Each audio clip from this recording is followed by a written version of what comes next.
एक षड्यंत्र जो उत्तर प्रदेश के मुखिया योगी आदित्यनाथ के खिलाफ रचा गया था, अब उसका पर्दाफाश हो चुका है।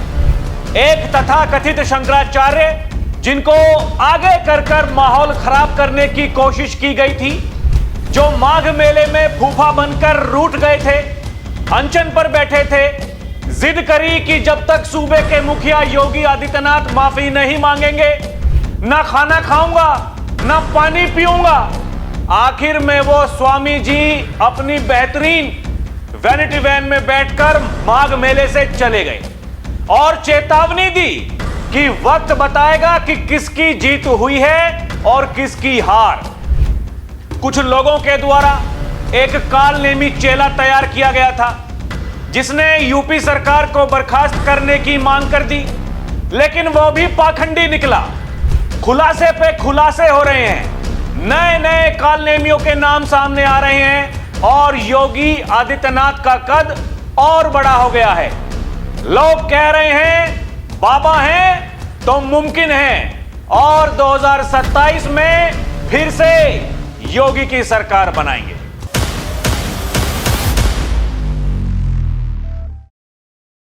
दर्शकों नमस्कार, डीएनपी इंडिया में आपका स्वागत है। मैं हूं आपके साथ राहुल चौधरी। दर्शकों, यहां समझने वाली बात यह है कि कैसे माहौल बनाया जाता है उस व्यक्ति के खिलाफ जिसे आप चुनाव में नहीं हरा सकते हैं। तमाम साजिशों के बावजूद जिसको आप नहीं हटवा सकते हैं। जब कुछ लोग ये कहने लगते हैं कि उत्तर प्रदेश के मुखिया योगी आदित्यनाथ अब उनकी कुर्सी खतरे में है क्योंकि वो सनातन का अपमान कर रहे हैं, जब लोग ये कहने लगते हैं कि हम उनका साथ दे रहे हैं जो योगी आदित्यनाथ को कह रहे हैं कि योगी हिंदू है ही नहीं, जो योगी आदित्यनाथ को हुमायूं का बेटा बता रहे हैं, उन्हें औरंगजेब बता रहे हैं, जो ये कह रहे हैं कि योगी ने कितने मंदिर तुड़वा दिए।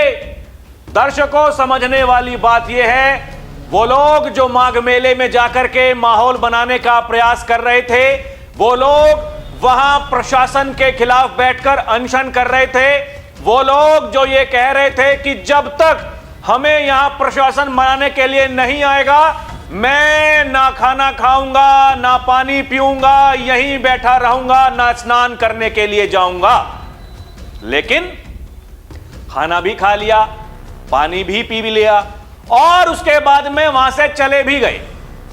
चले गए भाई साहब, कहे कि जी नहीं स्नान नहीं करना है। लोग तो ये कह रहे हैं कि आप तो शंकराचार्य अपने आप को कहते हैं, वो इतने दिनों तक बिना नहाए कैसे, मतलब पूजा पाठ क्या हुआ क्या नहीं हुआ। दर्शकों, मैं नहीं जानता, क्या पता सुविधा वहां उस वैनिटी वैन में हो, नहाने धोने की बढ़िया व्यवस्था हो, क्या पता संगम 9 से ज्यादा सुविधाएं उनकी वैनिटी वैन में हो, मैं नहीं जानता। लेकिन लोग ये चर्चाएं कर रहे हैं, सोशल मीडिया पर ये लिख रहे हैं, ये कह रहे हैं कि भाई साहब ऐसा कैसे हो गया। और जिस समय वो जा रहे थे, समझने वाली बात यह है, उन्होंने खुद पत्रकारों से बात करते हुए यह कहा कि मेरे पास एक दिन पहले प्रशासन की एक चिट्ठी आई थी, उस चिट्ठी में यह लिखा हुआ था कि साधु जी, संत जी, स्वामी जी, आप चलिए और जाकर के स्नान कर लीजिए, हम आपका स्वागत करेंगे, आपके ऊपर फूल बरसाएंगे, लेकिन आप चलिए तो सही, रूठे मत रहिए। उसके बावजूद, ये सब कहानी घटित होने के बावजूद भाई साहब वहां से निकल लिए। अब कहां हैं पता नहीं, कोई कह रहा था कि काशी गए हैं, कोई कुछ कह रहा है दर्शकों, कोई कुछ कह रहा है। वो लोग जो कहते हैं राम कभी हुए नहीं, वो लोग ये कह रहे हैं ये सनातन का अपमान हो गया, इससे भारी अपमान कुछ हो नहीं सकता। विश्व में जितने भी सनातनी हैं, ये उनके ऊपर एक कलंक है। ये ऐसे ऐसे लोग हैं भाई साहब जो कार सेवकों पर, राम भक्तों पर गोलियां चलवाते हैं, जो जन्माष्टमी की 8 बजे बधाई देते हैं रात को, जिन्हें कोई मतलब है नहीं। ये वो लोग हैं जिनकी पत्नी के बारे में एक मौलाना ऐसे शब्दों का इस्तेमाल करता है, मैं नहीं कर सकता, अपने मुंह से नहीं बोल सकता, लेकिन आज उन्हें सनातन से बड़ा प्रेम हो गया है, आज उन्हें बड़ी याद आ रही है सनातनियों की। यह कुछ दिनों तक चलने वाला ढोंग है दर्शकों। अभी जब चुनाव आएंगे तो आप देखेंगे क्या कुछ होगा, कैसी बयानबाजी होगी, क्या नहीं होता है, क्या होता है, यह सब कुछ आपको देखने को मिलेगा। लेकिन सबसे बड़ी बात यह है, यह माहौल जो बनाते हैं कुछ लोग, यह सिलसिला शुरुआत इसकी हुई कहां से? मणिकर्णिका घाट से। जब कह दिया जी कि देखिए मंदिर तोड़ दिए गए, वहां मूर्तियां तोड़ दी गई, वहां कुछ नहीं बचा, कुछ नहीं बचा। और उसके बाद में जब वो मामला दब गया, बाबा वहां पहुंचे और कहा इनके ऊपर एफआईआर दर्ज करो। ये जो भ्रम फैला रहे हैं, वो बड़े बड़े नेता भी उसमें शामिल क्यों ना हो, बड़े बड़े कलाकार हैं उसमें। फिर वहां ये स्वामी जी को भेज दिया गया कि जी नहीं, जो हम कह रहे हैं ऐसे ही काम होना चाहिए और आप ऐसा करेंगे, हम आपको समर्थन देंगे और आगे की कार्रवाई आप कर लीजिए। तांडव हुआ, पूरा तांडव हुआ। 3 घंटे तक सड़क जाम हो गई, कोई वहां से आने वाला नहीं, कोई वहां से जाने वाला नहीं। प्रशासन बार बार यह कहता रहा, हम आपसे रिक्वेस्ट कर रहे हैं, आप पैदल यहां से चले जाइए, लेकिन किसी ने नहीं मानी। क्यों? क्योंकि माहौल बनाना था। माहौल बना, मीडिया में खबरें चली, सुर्खियां बनी, लेकिन कुछ दिनों के बाद में मामला ठंडा पड़ गया। कोई वहां पूछने वाला है नहीं। वो 40-50 व्यक्ति, उनके समर्थक जो वहां पर थे वही रहे। बाकी ये राजनीतिक पार्टियां हैं, ये समाजवादी पार्टी, ये कांग्रेस पार्टी, ये इन्होंने अपने कार्यकर्ताओं को वहां एक दिन भेजा, उसके बाद में इनका भी पता नहीं कहां गए कहां नहीं गए, कोई पता नहीं। केवल मीडिया में आकर के भाषणबाजी करते रहे, ये कहते रहे देखिए ये अपमान हो रहा है, ऐसे काम होना चाहिए, ऐसे नहीं होना चाहिए। लेकिन दर्शकों, जितने भी षड्यंत्र थे इसमें ये कामयाब नहीं हो पा रहे थे। फिर इन्होंने एक और नया कलाकार, ये नमूना मार्केट में लेकर आए। वो अलंकार अग्निहोत्री, पीसीएस अधिकारी, सिटी मजिस्ट्रेट बरेली। वो ये कहता है देखिए ब्राह्मणों का अपमान हो रहा है, देखिए सनातनियों का अपमान हो रहा है और इसलिए मैं इस्तीफा दे रहा हूं। और इस्तीफा का पहला कारण क्या बताया कि जी यूजीसी सरकार लेकर के आई है, उसके खिलाफ मैं हूं और ये बहुत अत्याचार है जो अगड़ी जातियां हैं उनके खिलाफ में मैं आहत हूं और मैं दे रहा हूं इस्तीफा। दूसरा कारण क्या बताया कि ये स्वामी अभिमुक्तेश्वरानंद, उनके चेलों के साथ में जिस तरीके से वहां पर वो दुर्व्यवहार हुआ, उस कारण से मैं आहत हूं और इसलिए मैं इस्तीफा दे रहा हूं। ये जो सरकार है इसको बर्खास्त करो। कहने का मतलब है योगी सरकार को बर्खास्त करो, जो राज्य सरकार है, क्योंकि योगी आदित्यनाथ कुछ ठीक नहीं कर रहे हैं। और सिफारिश किससे कर रहे थे? प्रधानमंत्री से, राष्ट्रपति से, गृह मंत्री से। समझिए दर्शकों, वहां राष्ट्रपति शासन लगाने की बात ये करने लगे, जबकि खुद अधिकारी हैं। इस्तीफा मंजूर नहीं हुआ, लेकिन ये कहने लगे। और किससे बात कर रहे थे फोन पर? माता प्रसाद पांडे, समाजवादी पार्टी के जो विधानसभा में नेता विपक्ष हैं, उनके संपर्क में। और यह भी खबरें सामने आ रही हैं कि इससे पहले भी बहुत सारे समाजवादी पार्टी के नेताओं के ये संपर्क में थे, उन्होंने बुद्धि भ्रष्ट कर दी, जिसके बाद में ये तरह तरह के ख्याल आने लगे कि भाई साहब मैं भी नेता बन सकता हूं। जिसके मन में ये ख्याल आ जाता है दर्शकों, मैं भी नेता बन सकता हूं।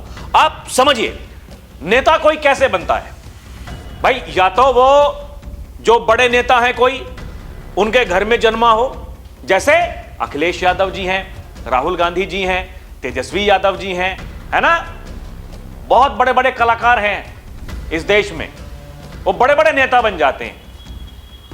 और दूसरी तरफ बड़े नेता कैसे बनते हैं? जब आप कुछ अलग करोगे, एकदम सबसे हटकर कुछ ऐसा करके दिखाओगे कि जनता जनार्दन ये कहेगी नहीं भाई ये है नेता, इसके अंदर है कलाकारी वो राजनेता वाली और हम इसके साथ में हैं, इसको बना दो नेता। जैसे देश के प्रधानमंत्री नरेंद्र मोदी बने, जैसे उत्तर प्रदेश के मुखिया योगी आदित्यनाथ बने। समझिए दर्शकों, यह समझने का फर्क है। ऐसे ही नेता बनते हैं दर्शकों, कि या तो आप भाई किसी नेतागिरी वाले परिवार में पैदा हुए हो, या फिर आप कुछ ऐसा काम करते हैं कि आप नेता बन जाते हैं। तो भाई साहब ने कहा कि मैं इस्तीफा देता हूं, मुझे नेता बनना है। उसी दिन फोन पर बात होती है किससे? स्वामी अभिमुक्तेश्वरानंद से। स्वामी जी कहते हैं छोड़ दीजिए नौकरी। अरे क्या है नौकरी का? कितना बड़ा पद है तुम्हारे पास में? एक पद है, छोड़िए नौकरी छोड़िए, बहुत बड़ा पद देंगे। अपने पद पर अभी तक संकट है, पहचान का संकट है, शंकराचार्य हैं नहीं हैं, लोग इसी पर बहस कर रहे हैं। जब ये विवाद गरमाया, टीवी डिबेट्स इसी पर हो रहे थे, लोग इसी पर बहस कर रहे थे, ये भाई साहब ये शंकराचार्य हैं नहीं हैं। सुप्रीम कोर्ट नहीं मानता दर्शकों, इसलिए हम भी नहीं मानते, हमें नहीं पता, हम तो कहेंगे तथाकथित शंकराचार्य हैं। इसीलिए वहां जाकर के ढोंग किया, वो पाखंड किया, वो सबके सामने आ गया, फिर वहां से चल दिए बढ़िया गाड़ी में बैठ करके, फर्स्ट क्लास, उसी गाड़ी में रहे 10-11 दिन, किसी से कोई मतलब नहीं, समझिए, और फिर वहां से चल दिए। आखिर में ये चेतावनी देकर के गए, इस देश के जो सनातनी हैं वो तय करेंगे किसकी हार हुई है, किसकी जीत हुई है। ये कितने बड़े शब्द हैं, समझिए। और उससे पहले समाजवादी पार्टी का उस मेले में जो एक शिविर लगा हुआ था, वहां जाकर के प्रसाद बांट करके आए हैं। समाजवादी पार्टी के मुखिया अखिलेश यादव से फोन पे बात करते हैं, मुखिया जी ये कहते हैं स्वामी जी आपके साथ में हैं, चिंता मत कीजिए, और स्वामी जी भी ये कहते हैं अरे आप तो बहुत बढ़िया काम कर रहे हैं, मुझे फोन कर रहे हैं, क्या बात है, नेता तो आप ही बनेंगे, 27 में तो आपकी सरकार बनेगी। और उससे पहले एक और ख्याल आ जाता है, क्या कि मुख्यमंत्री बना दो किसको, केशव प्रसाद मौर्य को। केशव प्रसाद मौर्य ने क्योंकि ये कह दिया कि स्वामी जी आपके पैरों में नतमस्तक हैं, आप तो भगवान हैं, तो कहा केशव प्रसाद मौर्य को मुख्यमंत्री बना दो, वो बढ़िया बात कर रहा है। और योगी अकड़ में रहता है, बुलडोजर चलाता है, माफी नहीं मांगता है, उसको हटा दो। अरे इनके कहने से योगी जी हट जाएंगे, कोई और मुख्यमंत्री बन जाएगा, ये मुगालता है, और मुगालते में जीते रहो। इस देश में बहुत सारे लोग मुगालते में जी रहे हैं दर्शकों। ये 2014 से जैसे प्रधानमंत्री नरेंद्र मोदी के लिए वो लोग सपने देखते थे, वो ठीक ऐसे ही एक बहुत बड़ा बुद्धिजीवी वर्ग है, वो योगी आदित्यनाथ के बारे में यही टिप्पणी करता रहता है, वो यही सपने देखता रहता है, आज गए कल गए, आज हटे कल हटे, इसके अलावा उनकी दिनचर्या कुछ है नहीं दर्शकों, कुछ नहीं है, उसी के ऊपर उनकी रोजी रोटी चल रही है। कितने सारे आप देखिए ये तथाकथित पत्रकार अपने आप को मानते हैं, एक ही एजेंडा चला रहे हैं, ये कुछ नहीं कर सकते, उसके अलावा केवल एक ही बात है। और ऐसे ही कुछ राजनेता हैं जिन्हें पता है कि तुम सीधी लड़ाई में नहीं हरा पाओगे योगी आदित्यनाथ को, तो फिर क्या करो, षड्यंत्र करो। पहले कहो देखिए योगी ने मंदिर तोड़वा दिए, और फिर जाकर के कहो कि देखिए ये जो तथाकथित शंकराचार्य हैं इनका अपमान हो गया, और फिर एक नमूना और मार्केट में लेकर के आओ, वो नमूना जो प्रशासन का आदमी है, वो नमूना जो देख रहा है कि कैसे काम होता है कैसे नहीं होता है, लेकिन वो नमूना पहले ही वो समाजवादी पार्टी के नेताओं के संपर्क में था, अब ये सामने आ रहा है दर्शकों। ये ऐसा नमूना लेकर के आए, वो ज्यादा दिन नहीं टिक सका। एक और नमूना आया उसके बाद में, उसने भी इस्तीफा दे दिया, वो कह के जी देखिए प्रधानमंत्री जी योगी आदित्यनाथ जी के खिलाफ लोग बोल रहे हैं, मैं भी इस्तीफा दे रहा हूं। ये ढोंगी हैं, ये सब ये पाखंडी हैं। बाद में पता चला उसके ऊपर भी जांच कार्रवाई हो रही है, वो भी ढोंग कर रहा है, लेकिन वो तो एक दिन सुर्खियों में रहा, मामला दब गया। लेकिन ये ऐसे ढोंगी हैं, ये ऐसे पाखंडी हैं, ये ऐसे नमूने हैं, ये अलंकार अग्निहोत्री जैसे अधिकारी, ये सिस्टम का हिस्सा है अभी तक, और सिस्टम के खिलाफ आग उगल रहा है। आप मुझे बताइए इससे बड़ा नेता कोई बन सकता है क्या? कोई बन सकता है? समाजवादी पार्टी को या कांग्रेस को टिकट दे देना चाहिए। चर्चाएं तो चल ही रही हैं, संपर्क में तो है ही है, ये पक्का इसको टिकट मिलेगा दर्शकों, देख लीजिएगा आप, ये चुनाव भी जीतेगा। ऐसे नमूने बड़े नेता बन जाते हैं। लेकिन अब मुझे पता नहीं चुनाव, ये एक चुनाव जीतने के बाद में आगे फिर टिकेंगे नहीं टिकेंगे, और कोई भरोसा है नहीं, कोई भरोसा नहीं है दर्शकों। और ये मैं जो बात आपको बोल रहा हूं अपने मन से नहीं बोल रहा हूं, ये सब मैं आपको बताने वाला हूं। इसलिए मैं ये कहता हूं समझदार बनिए, अपने अंदर जिज्ञासा पैदा करिए, समाज में क्या हो रहा है क्या नहीं हो रहा है, क्या होना चाहिए क्या नहीं होना चाहिए, उन पर बात करनी सीखो। मुद्दों से भटको मत, उनसे अलग मत जाओ। लोग आपका मूर्ख बनाएंगे। ये जो सेक्युलरवादी कीड़े हैं, ये समाज में ये यही जहर घोलने का काम करते हैं। ये आपको हमेशा डराएंगे, इन मुद्दों पर बात मत कीजिए। ये आपको कहेंगे वो पढ़े लिखे डॉक्टरों की फौज जाकर के फटती है, उन पर बात मत कीजिए। ये आपको कहेंगे ये जो लव जिहादी, ये जिम जिहादी, ये डॉक्टर जो सामने आ रहे हैं, ऐसे ऐसे लोग, उन पर बात मत कीजिए। ये आपको कहेंगे वहां बांग्लादेश में हिंदू मारे जा रहे हैं जो दलित हैं, उन पर बात मत कीजिए। समझिए इनकी मंशाएं, समझिए ये क्या करना चाहते हैं। दर्शकों, ये बहुत खतरनाक आदमी है। ऐसे खतरनाक लोगों से सावधान होने की जरूरत है। यही योगी आदित्यनाथ कहते हैं, एक बार नहीं बार बार ये कहते हैं। अब देखिए, कल ये भाई साहब जब चले गए वहां से, लोगों ने ये लिखना शुरू कर दिया, बिना स्नान किए माघ मेले से लौटे शंकराचार्य अविमुक्तेश्वरानंद। ठीक जी, भाई साहब बहुत अपमान हो गया। ये कहां पहुंचे जाने से पहले? माघ मेले में श्रद्धेय मुलायम सिंह यादव जी स्मृति द्वारा खुद चलकर शंकराचार्य अविमुक्तेश्वरानंद महाराज जी आए, वहां जाकर के प्रसाद बांट रहे हैं। अरे आप साधु हैं, आप संत हैं, आपका क्या मतलब है वहां जाने का, प्रसाद बांटने का? और वही लोग जो आपके ऊपर लठ बरसाए थे। समझिए राजनीति क्या है, राजनीति कैसे होती है, लोगों का मूर्ख कैसे बनाया जाता है। फिर लोगों ने ये चलाना शुरू किया दर्शकों कि आप वहां तो चले गए पैदल चलकर, लेकिन 50 मीटर पैदल उस दिन नहीं गए जब आपको स्नान करने के लिए जाना था। 2 नंबर गेट क्यों तोड़ दिया, इसका जवाब किसी के पास है क्या? अखिलेश जी का ट्वीट आता है और उसके बाद में शंकराचार्य जी वहां जाकर के उनको आशीर्वाद दे देते हैं। कुछ देर बाद अविमुक्तेश्वरानंद ने मीडिया के हवाले से खबर दिया कि धरना समाप्त, काशी जा रहे हैं। मोबाइल में एक आदेश पढ़ते हुए कहा कि एक प्रशासन नहीं, सब कुछ सरकार ने कराया है। मोबाइल में पढ़ रहे हैं मोबाइल में। देखिए, अब अविमुक्तेश्वरानंद काशी पहुंच रहे हैं तो क्या काशी में कुछ उथल पुथल होगी?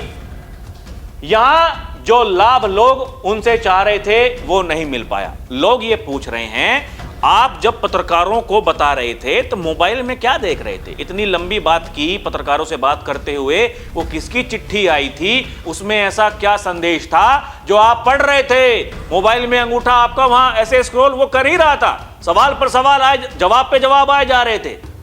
समझिए दर्शकों, खेल पूरा समझ लीजिए आप। कौन स्क्रिप्ट लिखता है, कौन कान में फूंकता है, कौन जाकर के वहां कहता है कि हम आपके समर्थन में हैं, और शिवपाल सिंह यादव हो, माता प्रसाद पांडे हो, वो चाहे ये कांग्रेस के प्रदेश अध्यक्ष भाई साहब, ये सब कलाकार आदमी है, सब वहां पहुंच गए, सबने समर्थन दे दिया। लोग यही तो सवाल पूछ रहे हैं। ये फर्जी शंकराचार्य ने सारा तमाशा टोटी चोर के कहने से किया, आज बेइज्जत होकर वहां से भाग गए। लोग ये कह रहे हैं दर्शकों, ये देखिए ना, ये कह रहे हैं। और जाते वक्त मुलायम सिंह के कार्यालय पहुंचकर धरना समाप्त किया। ये सवाल तो अपने आप जुड़ते हैं। इसलिए मैं कहता हूं कि थोड़ा अपना दिमाग आप खुले रखिए। और ट्वीट किसने किया? अखिलेश यादव ने किया। भाजपा के दम ने अनादिकाल से चली आ रही सनातनी परंपरा को तोड़ दिया है। भाजपा और उसके संगी साथी चाहे तो सत्ता की हनक, अपने अहंकार को त्याग कर, अपने कंधों पर उनकी पालकी उठाकर, उन्हें त्रिवेणी संगम पर पावन स्नान कराकर, उन्हें मर्माहत सम्मान का मान रख सकते थे। लेकिन भाजपाइयों को भ्रष्ट साधनों से अर्जित अपनी शक्ति का घमंड है जो उन्हें ऐसा करने से रोक रहा है। अखिलेश यादव के ये बोल हैं, उनके शब्द हैं। वो क्या कह रहे हैं? संतों का मन दुखी करके कोई सुख नहीं पा सकता है, भूल करने से बड़ी गलती क्षमा ना मांगना है, कोई भी राजनीतिक पद संतों के मान से बड़ा नहीं हो सकता। भाजपा सनातन की भी सगी नहीं है, आज हर सनातनी मन से बेहद दुखी है। यह सनातन की इतनी पैरवी करने वाले कब से हो गए? ये कह रहे हैं आहत संत अर्थात सत्ता का अंत। यह पूरी कहानी समझिए आप। ये सत्ता के अलावा कुछ और मन में है ही नहीं, केवल सत्ता चाहिए। और दिख रहा है ऐसे तो कुछ होने वाला है नहीं। अब कुछ करो, कुछ तो करो, किसी के तो कान में कुछ कहो, किसी को तो आगे करो। पहले स्वामी जी को आगे करो, फिर एक नमूना लेकर आओ। नमूना आया और नमूने की पोल भी खुल गई दर्शकों। लोग ये कह रहे हैं कि भाई साहब जब आप जा रहे थे तो आपने ये कहा कि एक नोटिस मेरे पास में आया था, प्रशासन ये कह रहा था कि हम देखिए आप चलिए, हम चलते हैं आपके साथ में, अधिकारी वहां पर रहेंगे, फूल बरसाएंगे, आपको स्नान कराएंगे, बढ़िया कंधे पर बिठाएंगे, जो आप चाहते हैं वो कराएंगे। ये प्रशासन ने कहा था। जब आप जाना चाहेंगे ससम्मान स्नान कराने के लिए हम तैयार हैं, सभी अधिकारी मौजूद रहकर आप पर पुष्प वर्षा करेंगे। लेकिन राजनीति पर आतुर अविमुक्तेश्वरानंद ने प्रस्ताव नहीं माना। बहाना यह बनाया कि इसमें उस दिन की घटना के लिए क्षमा नहीं मांगी गई थी, अगर ऐसे ही स्नान कर लेंगे पुष्प वर्षा करवा लेंगे तो उस दिन की बात अधूरी रह जाएगी। समझ ली? दर्शकों, समझने की कोशिश कीजिए। यही तो मैं आपको समझा रहा हूं। जब प्रशासन ने चिट्ठी भेज दी और कहा कि जी आइए फूल बरसाएंगे, कोई दिक्कत नहीं, तो अगर कर लेते ऐसा तो पता चल जाता कि नहीं, ये तो षड्यंत्र था, ये मामला वहां रोकना नहीं था। इसीलिए जाते जाते ये चेतावनी देकर के गए हैं कि हार किसकी हुई है, जीत किसकी हुई है, ये सनातनी तय करेंगे। तो सनातनी ही तय करेंगे। कैसे तय करेंगे दर्शकों? ये देखिए, क्योंकि ये वो लोग हैं जो कहते हैं कि महिला के अपमान करने वाले मोदी को आप लोग प्रधानमंत्री बना करके रखे हैं, मंदिर तोड़ने वाले को आप लोग मुख्यमंत्री बना के रखे हैं। किसी व्यक्ति के निजी जीवन पर टिप्पणी करना क्या एक संत का दायित्व हो सकता है? लोग ये सवाल पूछ रहे हैं। समझिए, किसी व्यक्ति के बारे में यह कहना इसको मुख्यमंत्री बनना चाहिए, क्या यह एक संत का दायित्व हो सकता है? आप उसको समझिए, समझ लीजिए। योगी आदित्यनाथ से बड़ा कोई सनातन की बात करने वाला मुख्यमंत्री इस देश में कोई हुआ है क्या? उस बात को समझ लीजिए, समझने की कोशिश कीजिए, क्योंकि हर शब्द में कुछ ना कुछ छुपा हुआ है। और दर्शकों देखिए, सोशल मीडिया पर कैसे भ्रम फैलाया जाता है। वो कौन लोग हैं जो फेक अकाउंट बना करके भ्रम फैलाते हैं, सनातनियों को आपस में लड़वाते हैं, जाति जाति करते हैं। कौन लोग हैं? जब ये पूरा विवाद चल रहा था, एक कलाकार, ठीक है, जिसने आकाश चौधरी के नाम से फेसबुक आईडी से नरेंद्र मोदी और योगी आदित्यनाथ पर बेहद गंदी गंदी बातें लिखी थी, बेहद अश्लील बातें लिखी जा रही थी, यहां तक कि मोदी जी की स्वर्गीय माता जी पर घटिया बातें लिखी जा रही थी। और यह सब कुछ अविमुक्तेश्वरानंद के अपमान का हवाला देकर किया जा रहा था। पुलिस ने जब आईडी का लोकेशन ट्रैक किया, वो मुजफ्फरनगर का अहमद अली निकला। समझिए कैसे लोगों को मूर्ख बनाया जाता है कि जी देखिए, ये तो सनातनी ही गाली दे रहे हैं मोदी को और योगी को, अब तो कुछ होने वाला है नहीं। वो कौन था ये कलाकार, ये बहरूपिया, ये क्या काम कर रहा था? वो धर लिया पुलिस ने, अब छोड़ेगी तो नहीं। ये ऐसे ऐसे कलाकार हैं, इसलिए इनसे सावधान होने की जरूरत है। ये किसके इशारे पर काम कर रहा था? इसलिए कहते हैं योगी आदित्यनाथ फेक अकाउंट बना करके लोगों को जाति जाति में भिड़वाते हैं, सनातन को बदनाम करने की साजिश करते हैं। एक कम खतरनाक आदमी नहीं है भाई साहब। इसलिए मैं कहता हूं, आपको समझदार तो होना ही पड़ेगा। दर्शकों, ये जो नया नमूना ये लेकर के आए, ये कह रहा है कई संगठन हमारे संपर्क में हैं, जल्द लेंगे फैसला। बरेली में अलंकार अग्निहोत्री ये ऐलान कर गए, मीडिया रिपोर्ट्स में छपा है, अपने मन से नहीं कह रहा हूं। कह रहे हैं कि कई संगठन हमारे संपर्क में हैं। ये जरूरी नहीं कि समाजवादी पार्टी में जा सकते हैं, कांग्रेस में भी जा सकते हैं, और भी कई राजनीतिक पार्टियां हैं, जाएंगे, नेता बनेंगे, चुनाव लड़ेंगे। लड़िए चुनाव, लड़िए, यही तो होता है इस देश में। वही लोग ये बता रहे हैं कि अब ये भाई साहब ये बरेली में नहीं है, इनको उठा करके कहां ले गया प्रशासन? वो ले गया लखनऊ।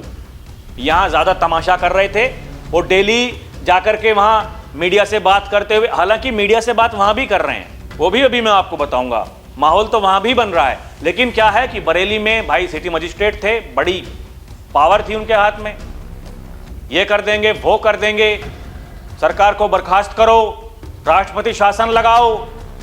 और उसी सरकार का हिस्सा है अभी तक भाई, उसी सरकार का हिस्सा, सरकारी संपत्ति है अभी तक। इस्तीफा मंजूर नहीं हुआ है, लेकिन माहौल बना रहा भाई।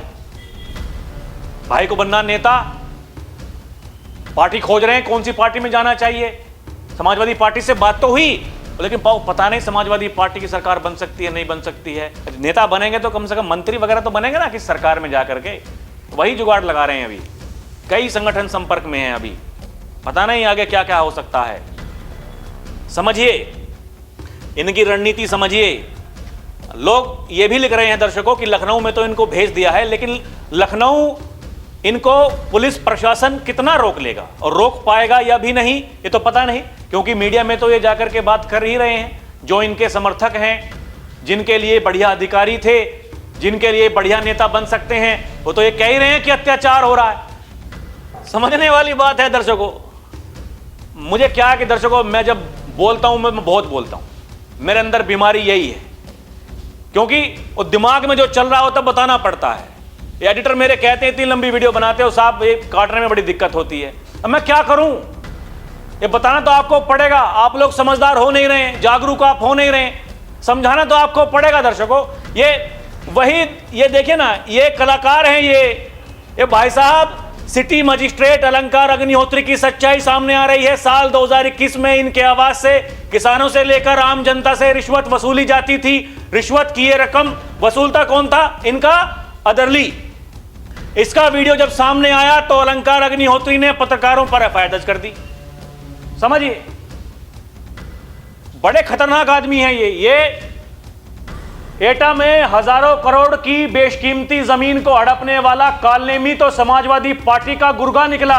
यूजीसी रूपी डिटर्जेंट से ये अपने काले धब्बे छुड़ाना चाहता था, लेकिन अफसोस कि जनता बहुत जागरूक है, सच्चाई सबके सामने आ चुकी है। लोग ये पहचान कर रहे हैं, लोगों को ये पता है कौन सच्चा है, कौन झूठा है, कौन क्या कर सकता है।